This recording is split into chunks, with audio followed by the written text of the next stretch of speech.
So you and Michelle, you're like that. Oh, yes. Michelle and I. Actually, I was devastated they weren't there. I thought for sure because it was her initiative she'd be there and I'd get to meet her. Welcome to Travel Matters, the official podcast of TBEX. Here are your hosts, the radio vagabond, Palabo, and TBEX CEO, Rick Calvert. Welcome to another episode of Travel Matters, again from TBEX Europe 2023 in Kalamata, Greece. And after TBEX in Thailand, Rick, I stayed in Thailand for a bit and then I went to Australia. So I'm glad that our guest here is Australian, so I can relive the Australian language. It was his first time to Australia. Wow. Yeah, my first time down under Australia and New Zealand, and it was absolutely wonderful. I need to say g'day, mate, then. G'day. G'day. How's it going? How's it going? You know it. Yeah. So our guest is Caroline Makepeace, yTravelBlog, one half of yTravelBlog. Or Caz. And your other local blog that you and Craig started, was it during the pandemic? During the pandemic, yeah. Right. What's the name of your local blog? This is Raleigh. This is Raleigh. Mm-hmm. And people might be wondering why this is Raleigh. It's because you don't live, even though you are Australian, you live in Raleigh, North Carolina. That's right. Raleigh, North Carolina is now my home. That's what I was going to say. Caroline gave a keynote in Billings, Montana in 2019 or 18. Remember that. No, it was 19. It was before the pandemic. Yep. Yeah, 2019. And after her keynote, her and Craig got the news that they got their green cards to move to America. Yeah. And tell us what the argument was for you to get a green card.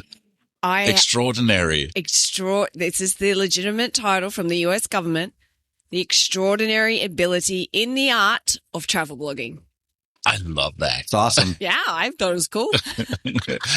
Now, before you moved to Raleigh, and so you moved to Raleigh full time after that, or did you live there just before that? So I first moved over in 2004 and was back and forth on temporary visas in that time frame for about 4 years. Then we moved back in 2017 because we got an O1 visa for the same reason, extraordinary ability in the art of travel blogging. And that's when you guys took that epic road trip, right? Yes. With the fifth wheel. Correct. And part of the, I guess, condition, I'm not sure if that is the right word, but for getting that visa was that we had the intention to showcase the USA to the rest of the world and encourage tourism. So that was kind of like the benefit that we could give to living in the USA.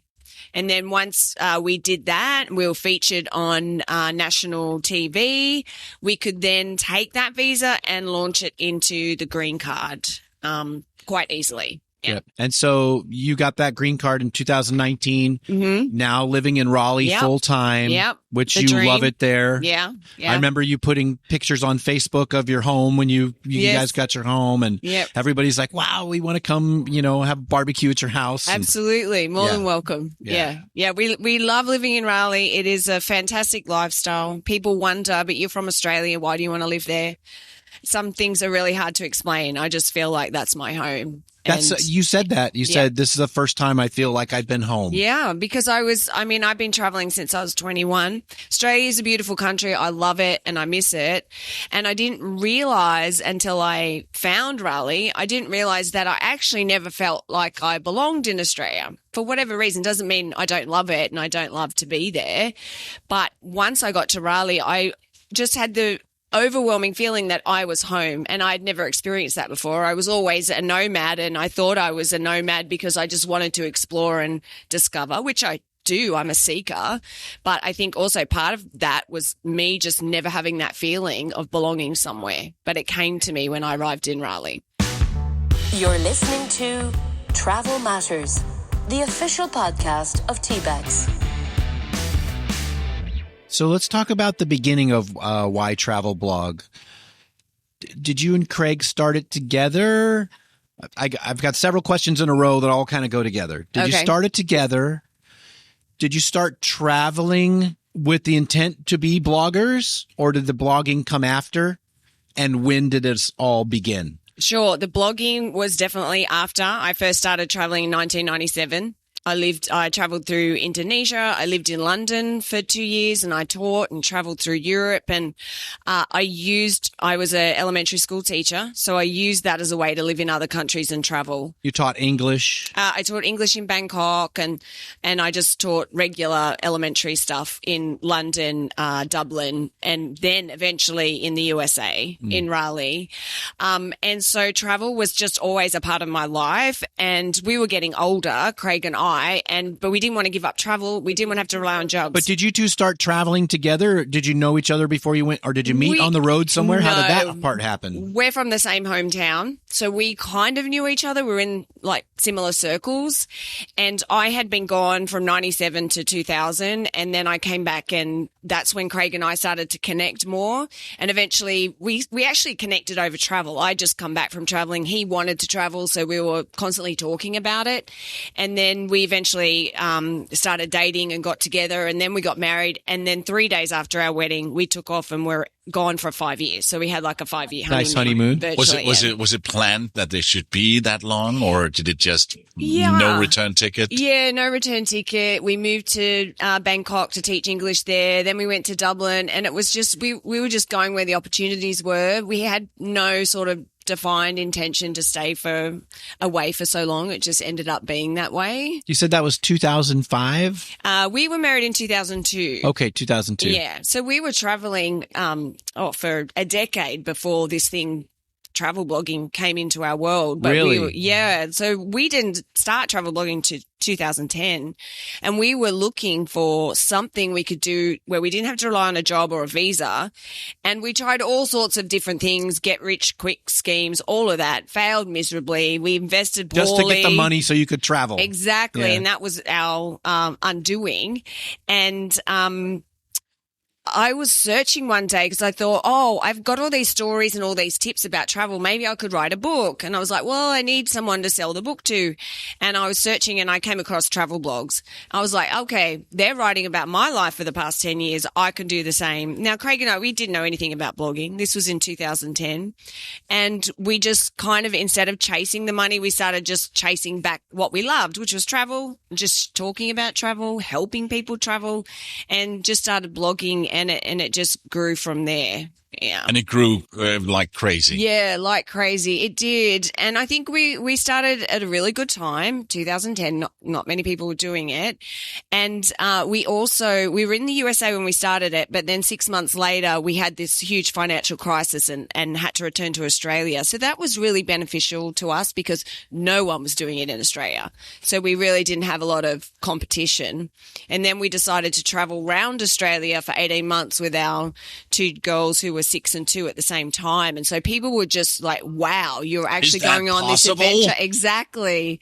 And so they were following along, and then it just completely exploded. So that's, I think, another thing you guys were early at. You were a family blog from very early on. Mm-hmm. You know, there were all these solo and backpacker and adventure travelers, but not so many family. No, there wasn't that many at all, and definitely not doing what we were doing. Let alone family travelers in Australia. Exactly, and doing it full time. Yeah, with kids, particularly 6 and 2. I mean, they were quite young, and we started homeschooling our eldest because she was 6. So it was quite an unusual journey for people to see and to follow. It's kind of a little bit more normal now, but back then, definitely not. Yeah. Yeah. So was there any particular blog that you first saw that you're like, oh, that's the kind of blog that we want to be? Was there anybody that was a role model for you? Yeah, Nomadic Matt. He was the first blog that I saw. And it was like, yeah, okay, we can do this. And Craig and I, The Lonely Planet was our Bible. Anyone who traveled pre-internet. So many people, Caroline, from your group, Lonely Planet was...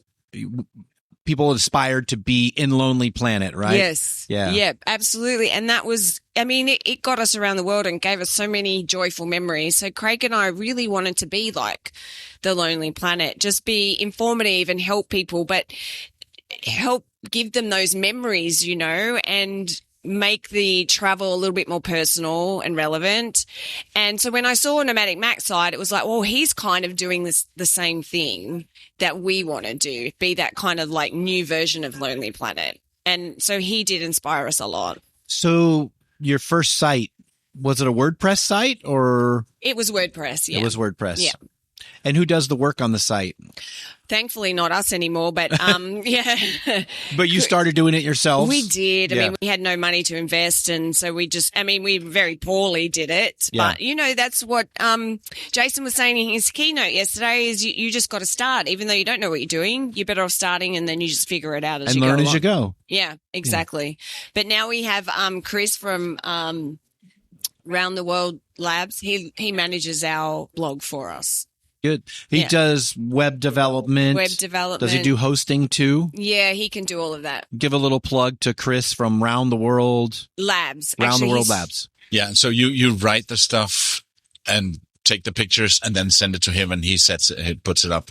Oh, no, we do all of that. You so publish. we publish. He just does all the tech side the design. of things. He does the development, the design. Coding, all of that to make sure. Updating your plugins, all that stuff. All of that so you stuff. still have the login. Yes, yeah. I still have a login. I'm still very much in there publishing and doing all of those. Yeah. On your profile on tbexcon.com, it says that you've been recognized by the White House twice. Yes. What does that mean? I know, I love being able to put that in my bio. It's very unique. So the one time was getting the green card because, essentially it came from the White House because it's a government stamp of approval. And the first time was in 2014, and the White House it was under the Michelle Obama, one of her projects initiatives. Yeah, it was an incredible event. It was the very first travel summit, and they invited 100 top digital content creators from around the world to come to that event. In the White House? Yeah. We got to tour the White House and we see all the Christmas decorations. There was some heavy duty people there, like her chief of staff, Obama's chief of staff, a guy who was national security director.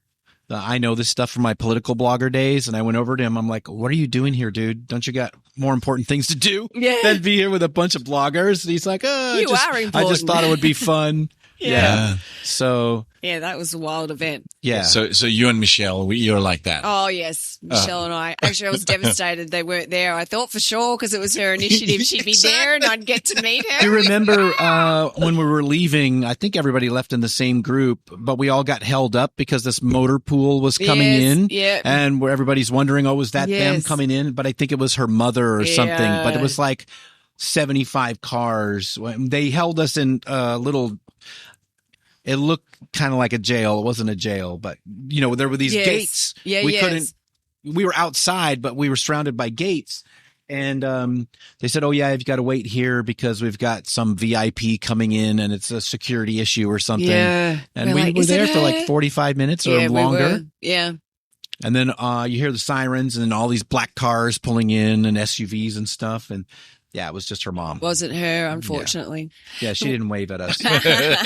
Oh, my God. No. So I'm curious, Caroline, do you remember who your first sponsor was when you guys started making money? Oh, I don't remember the first sponsor because the first money we started making was just like a simple link, like a text link. Like an affiliate link. Yeah, something like that. Okay, so it wasn't a brand came or a DMO said, "Oh, we're going to pay you to go on a trip." Yeah, no. Okay. I can't even remember who the first one, but the first kind of partnership we did, which really helped us a lot, was with Qantas, and the World Cup Rugby Union was on in New Zealand, and Qantas were a sponsor for Wallabies, the Australian team. So they invited us to go. Well, actually, Craig got to go because at the time we had a 10-day 10-day-old baby. So I was not going. Home. Right, yeah. And he got to go to New Zealand for 2 weeks to go to the Rugby World Cup.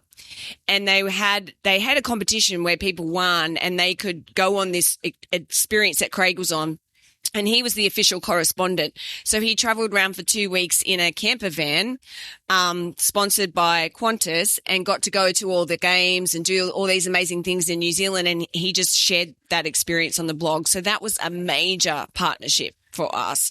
And that really elevated us, and the PR agency that we worked with on that, Ogilvy, they were really impressed with our work. And from that then came paid partnerships with Amex and Ford and Nissan and other things from that. Great. Yeah. Was that the moment when you thought, oh, we're professionals now, this is going to be our job? What was that moment? I think it probably was that. I think we always had the intention to make it a business. We just didn't know how. Right. And I think that was the first sign for us that, okay, we've gone to the next level. The money wasn't there yet, but we knew it was coming. We could clearly see that all our hard work was paying off and things were opening up for us. So yeah, I do think that just lifted us a little, gave us a different kind of feeling about what we were doing. So where do you guys plan to go next? Are you traveling as much now? Obviously, you're not living on the road anymore. No. You've got a home base. Mm-hmm. How often are you traveling now? We're traveling frequently. Our children are now in school, so we have to work around that schedule. Our eldest is now 15, so she doesn't want to travel as much. Friendships are important to her. We talked about this offline. Yeah. So, Pale, Caz and Craig are some of the most famous travel bloggers in the world, right? Which is a dream job for people. Yes. Mm-hmm. But her daughter's a teenager. My kids are just a little bit younger, my girls. And so Caroline's not cool. I was telling her. No. So her funny. teenage daughter, she's totally uncool now. Totally uncool. Every other kid in her class, I'm sure, thinks, wow, your mom travels for a living. And she's like, yeah, it's my mom. Yeah. She doesn't even really tell them because she doesn't think it's cool enough for them. But yeah. My kids still think I'm cool. Wonderful. So cool. But your kids were grown up when you started traveling, right? They've always thought I was cool. Yeah. If they hear this, they will argue till. No, they don't think you're cool. Well, you were a radio guy when they were little, right? I mean, they would hear you on the radio. Cool. Yeah, that's another cool job. Very cool. So anyway, you guys are doing some trips together, some trips on your own, like you're here and Craig's at home with the girls. Yes, that's right. And he went to Ireland last year on his own, and then the girls are on summer break soon, so all of us are going to Europe for a month. So we're very excited about that. Craig and the girls haven't done continental Europe, so it's going to be a big trip for us all. Absolutely. Are you going to do that in a camper van, or are you going to? No, our camper van days are over. Okay, good for you. I think we've done nearly 3 years in total in a camper van. How long did you do that tour in the fifth wheel in the States? U.S. and Canada, right? Not Canada, just mostly the western part of the U.S. Okay. We were 11 months. Yeah, that's a long time. Yeah. I mean, it was a really nice fifth wheel. Mm-hmm, yeah. A really big trailer and a really big truck. Yeah, F-250. But still, 4 people. Yeah, and we were homeschooling and we were working on our blog, and it was just very intense experience. Yeah. And so, it's not how we want to travel anymore. We're very happy now having a home base and just coming in and out of experiences. Yeah, it definitely suits our lifestyle right now. Yeah. You're talking today. Oh, yesterday. Yesterday, sorry. Yeah. And your session was? It was buffering your business from algorithm changes. Yes. What hides behind that title? What hides behind that is I see so many people now, we've fallen into this trap ourselves, is they're only writing content on their site for search engines. And that's just the whole strategy that they're doing is, I'm going to write this article because it can rank, or I'm not writing this article because it might not rank. And I just think there is a danger in that. First of all, how fulfilling is it for you, and how much is it impacting your mental health? Because it's very, very stressful, and those algorithms are changing all the time. And it's not just SEO algorithm, it's Instagram algorithms. And I feel like everyone's battling against these algorithms that are trying to define who we should be and what we should do. You're always on the hamster wheel trying to keep up. Right. And where is the joy in that? And we experienced in October 2019 an algorithm change that completely crashed our site. And so Craig and I were like, okay, we relied on this too much. And then COVID, we had this double whammy. And so we were just like, we need to create a business that can sustain an algorithm change. And so we need to do things that move away from the algorithms and build our business based on that. So we really dived into a few key things. It was like being very strategic with our brand, our story, and our authority, and weaving that through all of our content and getting ourselves seen in that way so people would stick to our site rather than bouncing in and out of an algorithm that shows them that. We really focused on, especially with our Raleigh site, building relationships, getting out and interacting with our community in real life to just build that strong following. And we just looked at creative ways to make money, selling our expertise instead of selling our statistics or our traffic numbers. And it's just been really successful for us. So my talk was like diving into those principles and sharing some of those creative ways to make money as well. It's obviously really good strategy. I know a ton of people who were severely affected when everybody's traffic crashed and they were just relying on display advertising. Yeah. And that just went away overnight. Yep, overnight, yeah. And, we have lots of speakers talk about diversifying your revenue and affiliate marketing's great. Display advertising's great, but being able to sell your own products, that is more consistent and more as algorithm change proof. Right, exactly. Yeah. Yeah. And there are so many opportunities that are out there that you don't know about. But if you box yourself into only being in this algorithm world, you're not going to see those opportunities and be able to take them. So do you guys do tours yourself, or you have local partners in Raleigh that you work with, that you have like affiliate partnerships with and that sort of thing? Yeah. So we have a lot of local partners that we work with on campaigns, marketing campaigns, and we're doing those kind of things. I've also recently became a licensed realtor. I don't buy and sell homes, but now that I have a license, I can legally be a referral agent, which means we have a lot of people coming to our blog, moving to Raleigh, and they need a realtor and agent to help them buy homes. So they know, like, and trust us. So they give us their details. They say, hey, we're looking for a realtor.